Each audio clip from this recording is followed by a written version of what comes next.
नमस्कार, एक बार फिर आप सभी का स्वागत है आज के कार्यक्रम में। मैं हूं पूर्णिमा शर्मा और आज हम बात करने जा रहे हैं आपके स्वास्थ्य पर, हमारे स्वास्थ्य पर, किस तरह सेहत का ध्यान रखें।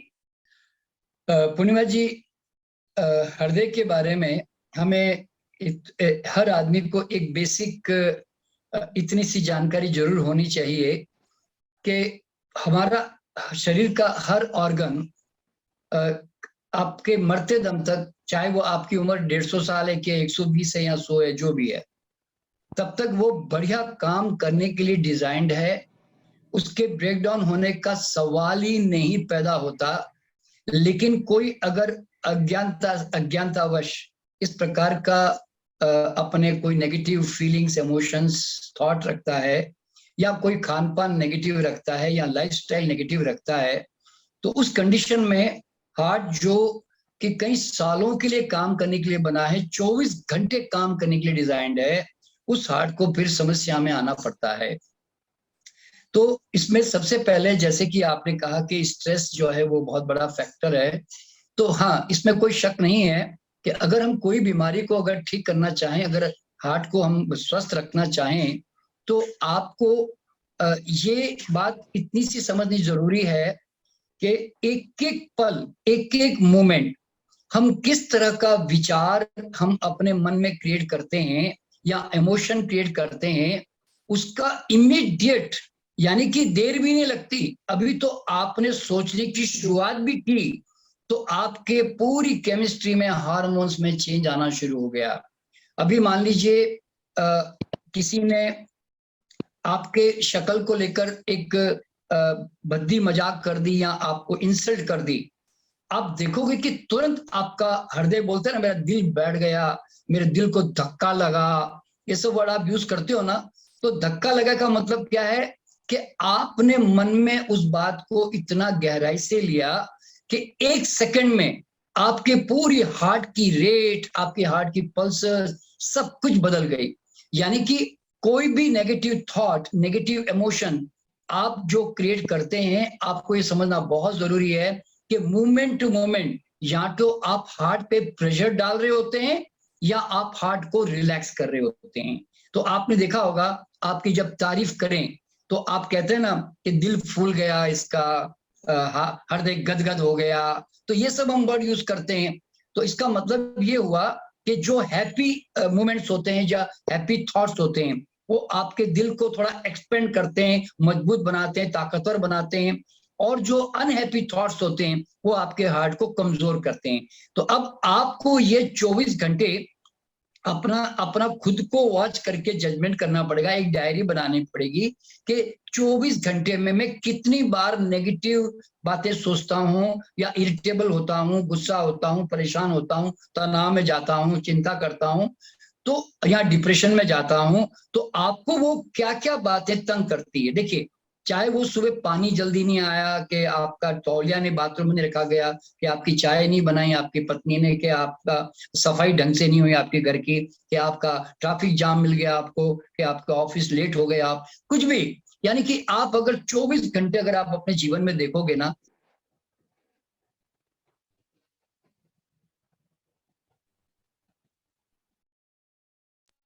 जो जो रिएक्शन, वो रिएक्शन आपके हमेशा नेगेटिव ही होते हैं।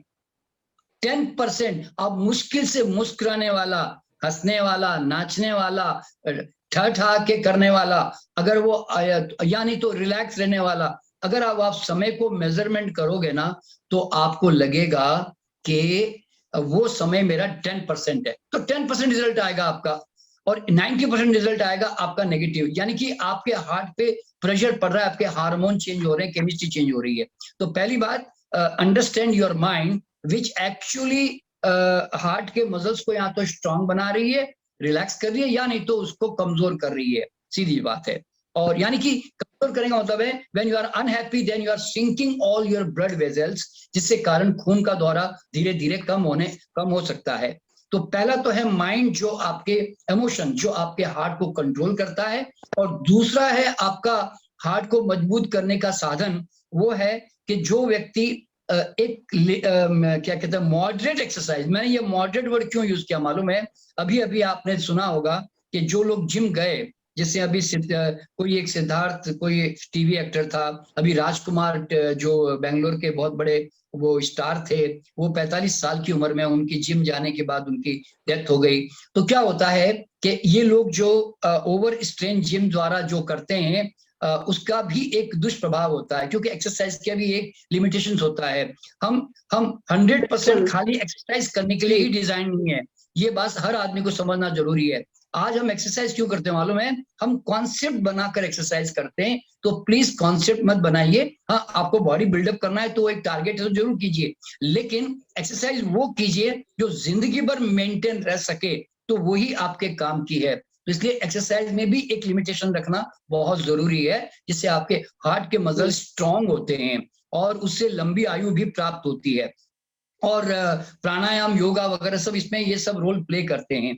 और तीसरा जो बहुत इंपॉर्टेंट पार्ट है वो हमारा खाना पीना है। देखिए, ब्लड प्रेशर और हार्ट पे जो प्रेशर पड़ता है, उसमें सबसे पहली बात जो आप देखिए, तनाव और चिंता मैं यहाँ पे नहीं ले रहा हूं, मैं आपका खाली पोषण के बारे में बता रहा हूं कि जो भी एनिमल प्रोटीन्स होते हैं, जैसे मीट होते हैं, अंडे होते हैं, जो भी मछली होती है, यानी तो दूध, दही, पनीर होता है, तो ये जितने एनिमल जो प्रोटीन्स होते हैं ना, वो हमेशा कोलेस्ट्रॉल 100% डेवलप करेंगे, क्योंकि वो कोलेस्ट्रॉल ही फूड है। तो इसीलिए बॉडी में उसका कोलेस्ट्रॉल डेवलपमेंट होना बिल्कुल स्वाभाविक होता है। और जितने भी जो नेचुरल यानी कि जो प्लांट प्रोटीन्स है, अब ये तो रिसर्च पूरे वर्ल्ड में जो है स्टैब्लिश हो चुकी है। और मैक्सिमम आप जाइए तो चाइना स्टडी एक किताब का नाम है जो डॉक्टर कोलिन कैम्पबेल ने लिखी, अमेरिका के one of the top nutritionist है। इसी तरह बहुत सारे, कोई एक ही नहीं है। तो आप देखोगे कि लोग वीगेनिज्म और प्लांट प्रोटीन की तरफ अब ज्यादा अटेंशन देने की अब आजकल चर्चाएं भी चल रही है और लोग उसके ऊपर जा भी रहे हैं। तो प्लांट प्रोटीन में क्या है, हमारे जो होल ग्रेन और नट्स जो है, nuts and seeds, they are better cholesterol. जितने भी बादाम, अखरोट, काजू, पिस्ता, नारियल, मूंगफली, जितने भी नट्स होते हैं, ये एंटी कोलेस्ट्रॉल होते हैं। तो इसीलिए इनको गर्मियों में भिगो कर खाएं और सर्दियों में नॉर्मल खा लें, तो आपके बॉडी में कभी भी उसका प्रॉब्लम क्रिएट नहीं होगा। नहीं तो कोलेस्ट्रॉल क्या करता है कि लिवर और किडनी और हार्ट के ऊपर इतना प्रेशर डालता है कि अल्टीमेटली हमारे वो कोलेस्ट्रॉल को जो है हार्ट में जमा होना पड़ता है। और हार्ट में जमा कोई हार्ट ब्लॉकेजेस कोई एक दिन में नहीं होते, कम से कम 8, 10, 15 साल की उम्र से आपका हार्ट ब्लॉकेज शुरू हो जाता है और वो जाके 30, 40, 50 साल में जाकर वो कल्मिनेशन में जाता है, यानी कि सेचुरेशन में जाता है। तो उस तब जाकर हमें हार्ट ब्लॉकेजेस होते हैं। आज ऐसा कोई घर नहीं है जहाँ घी तेल का बहुत जमकर उपयोग ना हो रहा हो। तो आप देखेंगे, अच्छा, अब सिर्फ कोलेस्ट्रॉल ये सिर्फ एनिमल फैट ही नहीं करता, बल्कि अगर घी तेल आप अगर नॉर्मल ऑयल भी यूज करते हो, सरसों का, तिल का, मूंगफली का, अगर वो भी तलते हो, चाहे ऑलिव ऑयल है, वो भी अगर आपने फ्राई किया, तो फ्राई करते ही वो हीटेड जो फैट होती है वो 2 कंपाउंड में भागों में विभक्त हो जाती है और बाद में वो इरिटेबल फैट बन जाती है बॉडी के लिए। जो वो इरिटेशन जो होती है वो जाकर बॉडी में इरोजन पैदा करती है खून की नलियों में, उसके कारण फिर बॉडी को सेफ साइड जाने के लिए कोलेस्ट्रॉल एक्स्ट्रा डेवलप करके उसको ब्लॉकेजेस पैदा करना पड़ता है। तो इसीलिए अगर आप तली हुई सब्जियां भी खा रहे हैं, जैसे खास करके नॉर्थ इंडियन सब्जियां, पंजाबी सब्जियां, जिसमें बहुत ज्यादा तेल तो तला जाता है, प्याज टमाटर भुने जाते हैं, तो ऐसी सब्जियां सब हार्ट डिजीज वाली ही सब्जियां हैं, ऐसा समझ के चलें। और साउथ इंडिया की सब्जियां आपने देखी होगी कि वो उसके अगर आप थाली खा लो तो उसके थाली में बाद में नीचे तेल नजर नहीं आता, अगर जनरली साउथ इंडियन जो स्टाइल की वेजिटेबल्स होती है। तो याद रखें कि आपको चर्बी, फैट उतनी ही खानी चाहिए कि थाली में खाने के बाद तेल कटोरी में या उसमें नजर नहीं आना चाहिए, और आपको जाके साबुन से हाथ धोना पड़े तो समझना आप अपने हेल्थ से हाथ धो रहे हैं। तो इसीलिए कोशिश ये करें कि तेल घी उतना ही डालें कि जिसे हाथ को ज्यादा मतलब साबुन से धोना पड़ जाए तो समझना आप रिस्क में है वास्तव में।